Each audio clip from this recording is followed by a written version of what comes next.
High,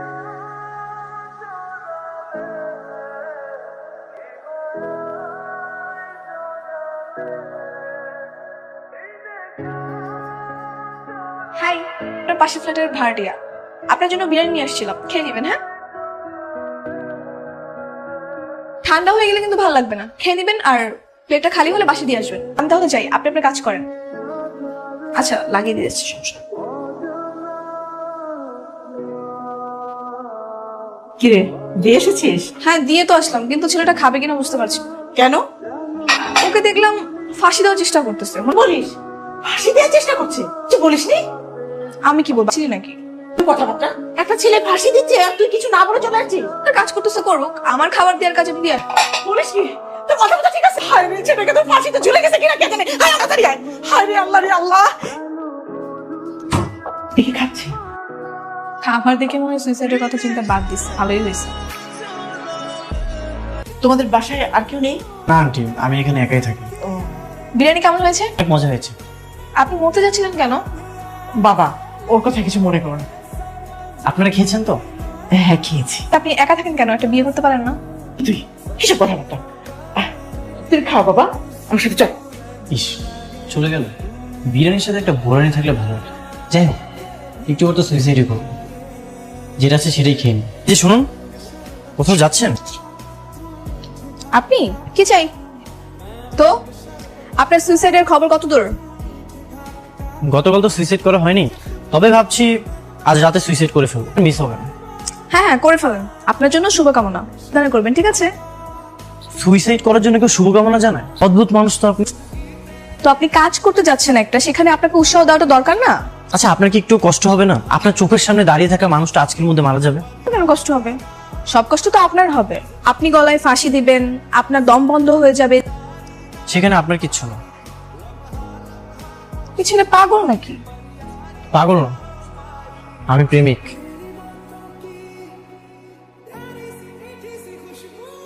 এই যে mister suicide, কি আজকেও ব্যর্থ হয়েছেন? না, ব্যর্থ হয়নি। সকালে ঘুম থেকে উঠতে লেট হয়ে গেছে, এই জন্য ভাবলাম সকালে নাস্তাটা করে তারপর সুইসাইড করব। আচ্ছা, তাহলে একটু তাড়াতাড়ি করেন। আপনার লাশ দেখে আমি আমার বান্ধবীর জন্মদিনে যাব। ঠিক আছে।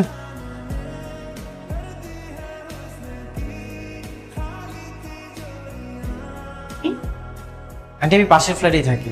ওই যে গতকাল সুইসাইড করার সময় বাসায় গিয়েছিলেন। হ্যাঁ হ্যাঁ, মনে পড়েছে। আসো বাবা। জি। আর তুমি বসো, আমি তোমার জন্য চা নাস্তা নিয়ে আসি। না, নাস্তার দরকার নেই। লাবণ্য আছে বাসায়? হ্যাঁ আছে তো, ওর রুমেই আছে। ডাকতে হবে না, চলে আসছি। কি ব্যাপার, আপনি এখনো সুইসাইড করেন নাই? আমি আমার বসে আছি আপনার লাশ দেখবো বলে। এভাবে কেউ কথা বলে? হ্যাঁ, সামনে এইভাবে কথা বলতে হয় না। ও, আচ্ছা তুমি তাকে জিজ্ঞাসা করো সে কেন বারবার সুইসাইড করতে চাচ্ছে। বাবা, তুমি এমন কেন করো? আসলে আন্টি, আমি একটা মেয়েকে আমি আমার নিজের চাইতে বেশি ভালোবাসি। ভালোবাসার মানুষই যদি না থাকে, তাহলে আমি থেকে কি করবো? না থাকে মানে? বাবা মা আমাদের ভালোবাসা মেনে নিচ্ছে না। তাকে তো ভালোবাসেন, তাহলে তার ফ্যামিলির সমস্যা কোথায়? তাই তো। জানি না আন্টি, কেন রাজি হচ্ছে না।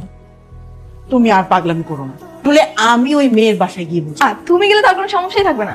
তুই জানলে কি করে? হ্যাঁ আন্টি, লাবণ্য একদম ঠিক বলেছে। তো সুন্দর করে কথা বলেন, আপনি যদি যে তার বাবা মার সাথে কথা বলেন, অবশ্যই তারা বুঝবে। ঠিক আছে, বলে নিয়ে যেও। অবশ্যই আন্টি, নিয়ে যাবো। তুমি কি এখন বিয়ের ঘটকালি শুরু করবে নাকি? হ্যাঁ করবো, তোর তাতে সমস্যা কি? আমার কিছু না। ঠিক আছে আন্টি, আমি তাহলে আসি তাহলে। আচ্ছা। তুমি, আমার তো মনে হচ্ছে সবকিছু আমাদের প্ল্যান মতো আগাচ্ছে। তুমি যেমন ভাবছো বিষয়টা তেমন না, অনুযায়ী। কি কাহিনী বলো তো? বাবা মা তোমার বাবা মার ব্যাপারটা এখনো ভুলতে পারেনি, নতুন করে পরিচয় হচ্ছে।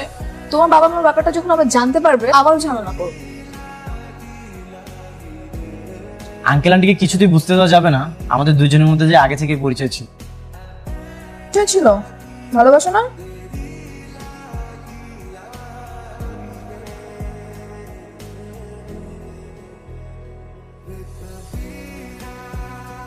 আয় আয় বলছি, আয়।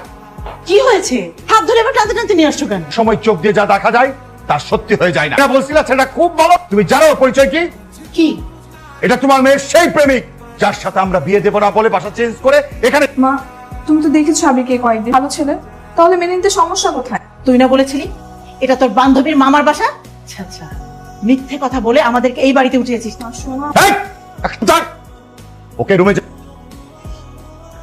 লাবণ্য বলো। আমাকে বলেছিলাম না বাবা মা যদি জানতে পারে তাহলে কখনোই আমাদের মেনে নেবে না। আন্টি কিছুই বলে নাই? দুজনে একই, আমি কি করব কিছুই বুঝতে। আচ্ছা তুমি একদমই চিন্তা করো না, আবার যে তোমার বাবার সঙ্গে কথা বলে বোঝানোর চেষ্টা করো। লাবণ্য কোথায়? এই ছেলে, কোথায় যাচ্ছ তুমি? লাবণ্যর সঙ্গে দেখা করতে চাই। আর সঙ্গে তোমার দেখা হবে না, তুমি যাও তো এখান থেকে। আঙ্কেল বিশ্বাস করেন, আমরা দুইজন দুজনকে অনেক ভালোবাসি, আপনারা আমাদের দুইজনকে আলাদা করে দিয়েন না। তুমি যাও তো, যাও যাও বাবা, চলে যাও এখান থেকে। আমি লাবণ্যর সঙ্গে একটাবার দেখা করতে চাই। খবরদার, এটা ভদ্রলোকের বাড়ি। এই যাও আঙ্কেল, আমি লাবণ্যকে অনেক ভালোবাসি। লাবণ্য তুমি যাও এখান থেকে। তাই করেন, আমি লাবণ্যকে অনেক ভালোবাসি আঙ্কেল।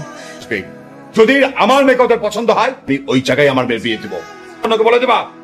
ঠিক আছে। সমস্যা হয় না। বাবা তুমি কেমন আছো? ভালো আছি। তো ব্যবসা কেমন যাচ্ছে? ভালো। নিয়ে আসতে আন্টি আমার একটু বাসায় ব্যস্ত ছিল তো। তোমরা আমাকে খুব সুখী করতে পারবা। কোনো বাপ মা সন্তানের খারাপ চায় না। তুই যা, ওই ড্রয়ারে এই গহনা সব আছে, রেডি হয় না। বিয়ে হচ্ছে, তাকে গিয়ে আমরা সবকিছু বুঝিয়ে বলি। তাতে কি লাভ? তাহলে তোমার বাবা মাকে কিছু না বলেও ওর একটা ব্যবস্থা করা যাবে। সে যদি আমাদের কথা না শোনে? সে অন্য একজনের গার্লফ্রেন্ডকে বিয়ে করে নিয়ে যাবে। আমরা কোথাও যে বসে আজকে আর হবে না, অনেক কষ্ট করে বাসা থেকে আসছে, সুযোগ পেলে আবার আসবো। ফোনটাও বাবার কাছে। জানি আমি কোনো ভুল মানুষকে ভালোবাসি, কবুল বলে নিজের জীবনে জড়িয়ে নেওয়ার আগে একবার ভেবে নিও।